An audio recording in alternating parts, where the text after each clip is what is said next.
വേണമെങ്കിൽ എനിക്ക് റിഗ്രറ്റ് ഉള്ള ഒരു കാര്യം എന്ന് പറഞ്ഞാൽ ഞാൻ പഠിച്ചുകൊണ്ടിരുന്ന സമയത്ത് എനിക്ക് ധാരാളം ഫിലിം ഓഫേഴ്സ് വന്നിട്ടുണ്ടായിരുന്നു. അപ്പം ഞാൻ ഈ പഠിത്തം കാരണം ഞാനത് കുറേ വേണ്ടാന്ന് വെച്ചിട്ടുണ്ട്.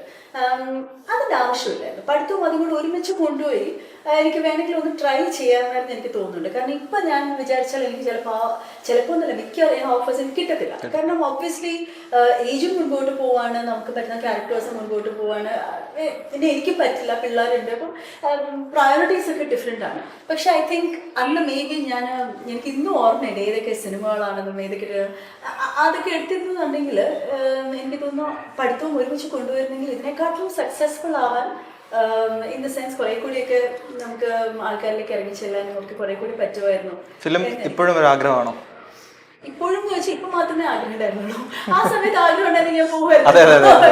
അപ്പൊ ഇപ്പൊന്ന് വെച്ച് കഴിഞ്ഞാൽ എനിക്ക് തിരിഞ്ഞു നോക്കുമ്പോ എനിക്ക് സിനിമ എന്നൊരു കാര്യത്തിന്റെ ആ ഒരു ഫെയിമോ അങ്ങനത്തെ കാര്യങ്ങളല്ല, സിനിമയ്ക്ക് ഇൻഫ്ലുവൻസ് ചെയ്യാൻ പറ്റുന്ന ഒരു പവർ എന്ന് പറയുന്നത്. എന്ന് പറഞ്ഞാൽ എനിക്ക് ആദ്യമായിട്ട് ആ ആഗ്രഹം പിന്നെയും തോന്നിയത് മറ്റേ എന്ന് നിന്റെ മൊയ്തീൻ സിനിമ കണ്ടപ്പം ഐ വാസ് തിങ്കിങ് ആ ഒരു കഥയെക്കുറിച്ച് എനിക്ക് അറിയ പോലും ഇല്ലായിരുന്നു. പക്ഷെ ഇത്രയും മനോഹരമായ ഒരു കഥയെ ജനങ്ങളിലേക്ക് എത്തിക്കാൻ പാർവതിക്കും പൃഥ്വിരാജിനും എന്ന 2 ആക്ടേഴ്സിന് ആ ഐക്കോണിക് ക്യാരക്ടേഴ്സ് ചെയ്ത് നമ്മളിലേക്ക് എത്തിക്കാൻ സാധിച്ചു. ആ സിനിമ കണ്ടപ്പോൾ ഓർത്ത് ഇത്രയും നല്ലൊരു ക്രാഫ്റ്റിന്റെ ഭാഗമാവാൻ എനിക്ക് അവസരമുണ്ടായിട്ട് ഞാൻ അന്ന് അതൊന്നും ആലോചിച്ചില്ലല്ലോ എന്നെനിക്ക് തോന്നി. It is to be part of such a beautiful craft that can influence millions of people. എത്ര പേർക്ക് ആ അവസരം കിട്ടും? ആ അവസരം വന്നിട്ട് ഞാൻ അതിനെ ജസ്റ്റ് അഭിനയിക്കാനൊരു ഓപ്പർച്യൂണിറ്റി ആയിട്ട് ഞാൻ കണ്ടു.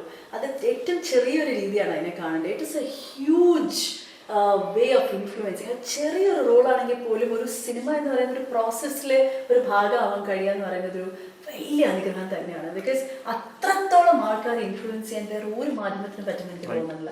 അതിലൊരു ചെറിയ റോളെങ്കിലും ചെയ്യാൻ നമുക്ക് അവസരം കിട്ടുവാണെങ്കിൽ അത് വേണ്ടാന്ന് വെക്കുന്നത് അത്രയും ബ്യൂട്ടിഫുൾ ആയ ഒരു ക്രാഫ്റ്റാണ് അത്. സോ അതിൽ എനിക്കൊരു റിഗ്രറ്റ് ഉണ്ട്. അടുത്ത് തന്നെ നമ്മുടെ ഇന്റർവ്യൂ കണ്ടിട്ടോ അല്ലാതെയോ ദീപയ്ക്ക് ഇതുപോലുള്ള അവസരങ്ങൾ ഉണ്ടാവട്ടെ എന്ന് ആഗ്രഹിക്കുകയാണ്. ഡെഫിനറ്റ്ലി നല്ലൊരു പ്രോസസ്സ് അല്ലെങ്കിൽ നല്ലൊരു പ്രോജക്റ്റിന്റെ ഭാഗമാണെങ്കിൽ ചെറുതാണെങ്കിൽ പോലും സമാധാനം ഉണ്ടാവും. ഞാൻ കുറെ കൂടി പ്രായമാകുമ്പോൾ ഞാൻ I was part of the film making thing എന്ന് പറയുന്നത് ഹ്യൂജ് ഇതാണ്.